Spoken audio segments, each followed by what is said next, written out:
आज लोगों को समझना क्वांटम फिजिक्स समझने से भी ज़्यादा मुश्किल काम है, क्योंकि बहुत से लोग अंदर से कुछ और बाहर से कुछ और होते हैं। ऐसे में उनके अंदर चल रही बातों को समझना बहुत ज़रूरी हो जाता है, क्योंकि हम दूसरों पे भरोसा कर लेते हैं और बाद में हमें ही पछताना पड़ता है। हम भले ही सामने वाले की मन की सारी बात ना समझ पाएँ, पर उनके बॉडी लैंग्वेज को देखकर हम उनकी थिंकिंग और इंटरेस्ट का अंदाज़ा ज़रूर लगा सकते हैं। एक फेमस साइकोलॉजिस्ट अल्बर्ट मेहराबियन की माने तो स्पीकिंग किसी भी कम्युनिकेशन का बहुत छोटा हिस्सा होता है। किसी भी कम्युनिकेशन का 55% part body language, 38% tone of voice और 7% आपके बोले हुए शब्दों पर डिपेंड करता है। इसलिए अगर हम बॉडी लैंग्वेज समझना सीख गए तो इससे हम दूसरों की भावनाओं को तो समझ पाएंगे ही, और साथ में हम अपनी पर्सनैलिटी को भी डेवलप कर पाएंगे। तो चलिए शुरू करते हैं आज का वीडियो, जिसका टाइटल है 15 amazing psychological hacks of body language. Fact number 1, आपने अक्सर ये नोटिस किया होगा कि कुछ लोग आपसे हैंड शेक करते वक्त अपने फ्री हैंड से आपकी बॉडी टच करते हैं, जैसे कि फोर आर्म, एल्बो या बैक को टच करना। साइकोलॉजी की माने तो ऐसा करने का सीधा मतलब ये है कि उस पर्सन की कम्युनिकेशन स्किल थोड़ा वीक है।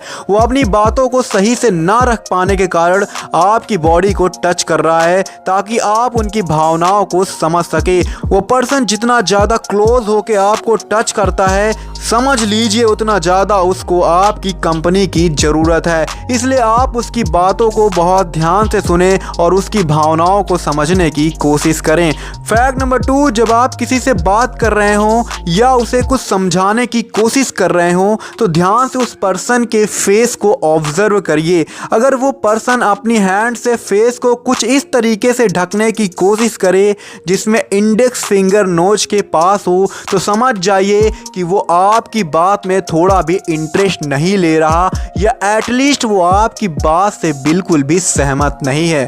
फैक्ट नंबर 3, किसी से बातचीत करते वक्त अगर उस पर्सन के साथ आप एक अच्छा तालमेल बिठाना चाहते हैं तो इसका सबसे बढ़िया तरीका होगा कि आप उसके एल्बो और शोल्डर के बीच वाले फोर आर्म को टच करें, जिससे वो आपकी भावनाओं को आसानी से समझ पाएगा। ऐसा करने का फ़ायदा तब भी हो सकता है जब आप उस पर्सन से यस और नो में कुछ सवाल पूछें, तब उस पर्सन को इस तरह टच करने से उस पर्सन की यस बोलने की संभावना बढ़ जाती है। फैक्ट नंबर 4, एक स्टडी के मुताबिक जब कोई मेल अनकंफर्टेबल महसूस करता है तब वो अपने फेस को टच करना पसंद करता है, वहीं दूसरी तरफ फीमेल अपनी गर्दन, कपड़े, बालों और ज्वेलरी को छूना पसंद करती हैं। फैक्ट नंबर 5, ये फैक्ट आपको काफ़ी हैरान कर देगा। एक रिसर्च के मुताबिक जो लोग जन्म से ही अंधे होते हैं उनका बॉडी लैंग्वेज का एक्सप्रेशन बिल्कुल हमारी ही तरह होता है, जिससे ये पता चलता है कि बॉडी लैंग्वेज हमें बाय बर्थ ही मिल जाता है, और ये लैंग्वेज या फेशियल एक्सप्रेशन के मुकाबले बिल्कुल आसान है। फैक्ट नंबर 6, अगर कोई पर्सन अपने हाथों को सर पे रख के बैठा है तो ये उसके स्ट्रेस और टेंशन को बताता है। अक्सर जब भी हम किसी बात को लेकर चिंतित होते हैं तो ऐसे ही रिएक्ट करते हैं। फैक्ट नंबर 7, अगर आपसे बात करते वक्त कोई पर्सन बार बार अपना मोबाइल देख रहा है या फिर टॉपिक को बदलने की कोशिश कर रहा है तो समझ जाइए कि सामने वाला पर्सन आपसे बात करने में बिल्कुल भी इंटरेस्टेड नहीं है। ऐसी कंडीशन में बेहतर होगा कि आप शांत हो जाइए। फैक्ट नंबर 8, जब दो पर्सन कम्युनिकेट कर रहे हो तो उनके पैर के मूवमेंट उनकी कम्युनिकेशन क्वालिटी को बता सकते हैं। अगर उनमें से कोई भी पर्सन अपने एक पैर को बार बार मूव कर रहा है या वो क्रॉस लेग या क्रॉस आर्म कर ले तो समझ जाइए वो दूसरे पर्सन की बात से सहमत नहीं है। क्रॉस लेग और क्रॉस आर्म ये भी बताता है कि अब वो पर्सन दूसरे पर्सन की बातों से इमोशनली कनेक्ट नहीं हो पा रहा, भले ही वो स्माइल क्यों ना कर रहा हो। फैक्ट नंबर 9, अगर आप कहीं पहली बार जा रहे हो लेकिन वहां इंटर करने से पहले आपको कॉन्फिडेंस की कमी महसूस हो रही है तो बस अपने दिमाग से ये बात मनवाइए कि वहां बैठे सभी लोग आपको बहुत पसंद करते हैं। एक बार ब्रेन इस बात को एक्सेप्ट कर ले तो आपका कॉन्फिडेंस बहुत ज़्यादा बढ़ जाएगा। फैक्ट नंबर 10, अगर आपको डेस्क पे पैर रखने की आदत है तो इसे तुरंत छोड़ दीजिए, क्योंकि ये कई निगेटिव क्वालिटीज़ को दिखाता है, जैसे कि डिसरिस्पेक्ट, बैड मैनर, खुद को बॉस की तरह दिखाना या सिर्फ अपना ही ख्याल रखना एटसेट्रा। इसलिए साइकोलॉजी का मानना है कि भले ही आपको इस पोजीशन में बैठने से कितना भी कंफर्टेबल क्यों ना महसूस हो, इस पोजीशन पे रेस्ट करने की ज़रूरत नहीं है। फैक्ट नंबर 11, हैंड शेकिंग के वक्त अगर कोई पर्सन अपने फ्री हैंड से आपके कलाई को पकड़े तो इसका मतलब ये है कि वो पर्सन अपने आप को ट्रस्टेबल पर्सन की तरह दिखाना चाहता है, यानी कि आप उस पर्सन पे भरोसा कर सकते हैं। ऐसे हैंड शेक को ग्लव हैंड शेक कहते हैं। फैक्ट नंबर 12, अगर आप किसी मीटिंग को अटेंड कर रहे हैं या कहीं स्पीच दे रहे हैं और वहां बैठा कोई पर्सन आपकी बॉडी लैंग्वेज की कॉपी करे तो ये बहुत अच्छी साइन है कि वो पर्सन आपकी बातों में इंटरेस्टेड है।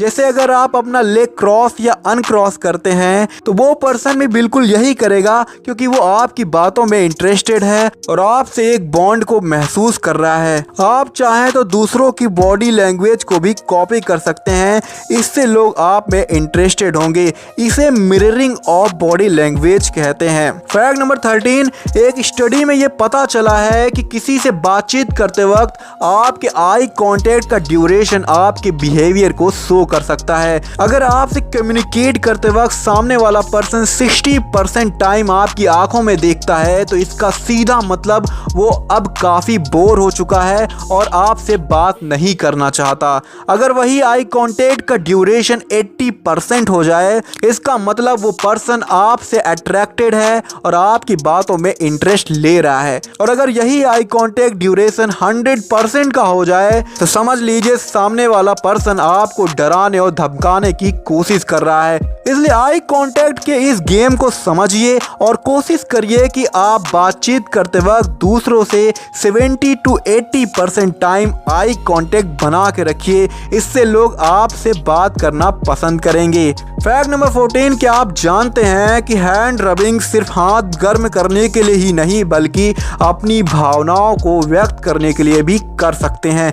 साइकोलॉजी की माने तो अगर कोई पर्सन अपने हैंड रब कर रहा है तो इसका मतलब वो किसी चीज को लेके बहुत पॉजिटिव फील कर रहा है। उसके हाथ दिमाग में चल रहे थॉट्स को ब्रॉडकास्ट कर रहे हैं। हैंड रबिंग उसके होपफुल बिहेवियर को शो करता है। जब हम भविष्य में होने वाले फायदे के बारे में सोचते हैं तब हम हैंड रबिंग करने लगते हैं। इसलिए अगर कोई बिना कोल्ड के ही हैंड रब करे तो समझ जाइए उसके मन में जरूर कोई लड्डू फूट रहा है।